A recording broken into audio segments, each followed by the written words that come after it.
Assalamualaikum warahmatullahi wabarakatuh.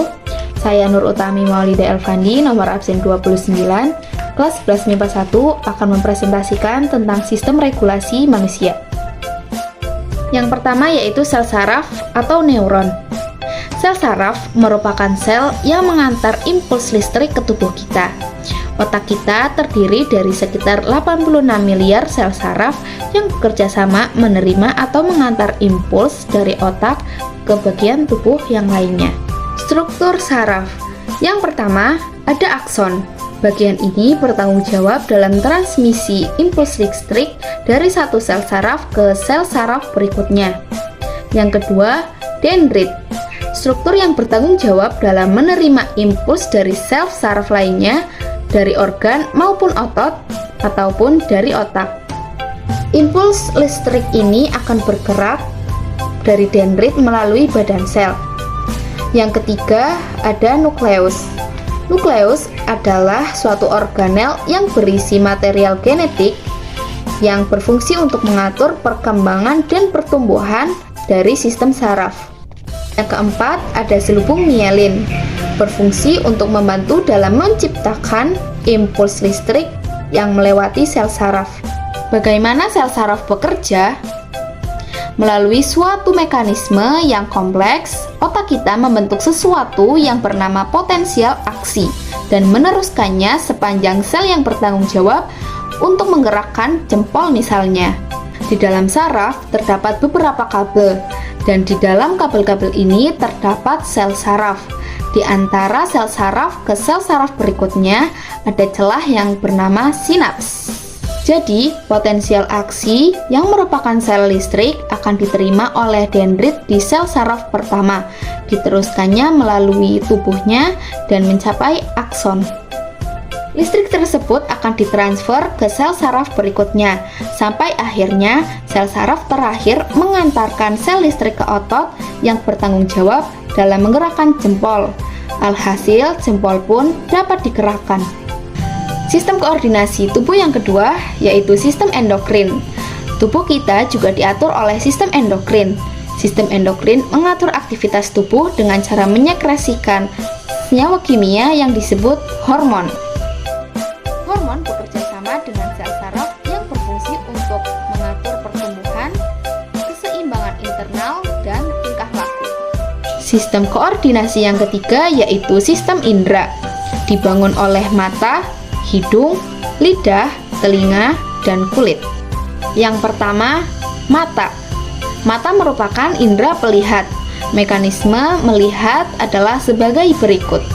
Sumber cahaya masuk ke mata melalui kornea, melewati pupil yang lebarnya diatur oleh iris. Dibiaskan oleh lensa, terbentuk bayangan di retina yang bersifat nyata, terbalik, diperkecil. Sel-sel batang dan sel kerucut meneruskan sinyal cahaya melalui saraf optik. Otak membalikan lagi bayangan yang terlihat di retina dan objek terlihat sesuai dengan aslinya. Yang kedua adalah hidung. Hidung merupakan indera pembau atau penciuman. Mekanisme pembau sebagai berikut. Gas atau udara masuk ke dalam hidung, kemudian larut dalam selaput mukosa, merangsang saraf olfaktori. Rangsangan diteruskan ke otak untuk diolah dan jenis bau dapat dikenali. Yang selanjutnya adalah lidah. Lidah merupakan indera pengecap. Kuncup pengecap terdapat pada patila lidah, palatum atau langit-langit lidah, epiglotis, dan faring. Berikut struktur lidah. 1. Papilla filiformis, berbentuk benang dan menyebar pada seluruh permukaan lidah. Yang kedua, papilla fungiformis, berbentuk seperti jamur dan terletak menyebar di ujung dan sisi lidah. 3. Papilla circumvallata, berbentuk seperti huruf V dan tersebar pada pangkal lidah. Bagian lidah yang peka terhadap rasa tersebar sebagai berikut. Ujung lidah peka terhadap rasa manis, tepi depan lidah peka terhadap rasa asin, tepi belakang lidah peka terhadap rasa masam, dan pangkal lidah peka terhadap rasa pahit. Kemudian telinga. Telinga berfungsi sebagai indera pendengar. Mekanisme mendengar sebagai berikut.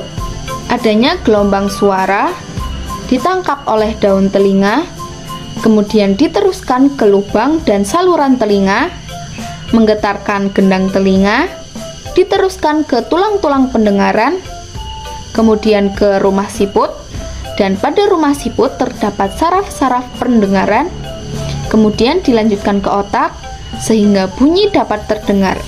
Yang terakhir yaitu kulit. Kulit merupakan indera peraba. Mekanisme kulit menerima rangsangan adalah sebagai berikut. Kulit menerima rangsangan melalui ujung-ujung saraf, peraba, dan diubah dalam bentuk impuls. Diteruskan ke otak melalui urat saraf, kemudian otak mengelola rangsangan dan mengirim kembali perintah ke tubuh untuk menanggapi rangsangan tersebut. Rangsangan atau impuls akan diterima oleh kulit atau reseptor. Kemudian, rangsangan tersebut akan dibawa oleh saraf sensorik menuju susunan saraf pusat atau sumsum tulang belakang. Dari otak memberi tanggapan terhadap rangsangan dan jawaban tersebut akan dibawa oleh saraf motorik dan akan disampaikan ke otot sebagai efektor. Demikian presentasi tentang sistem koordinasi dan regulasi manusia.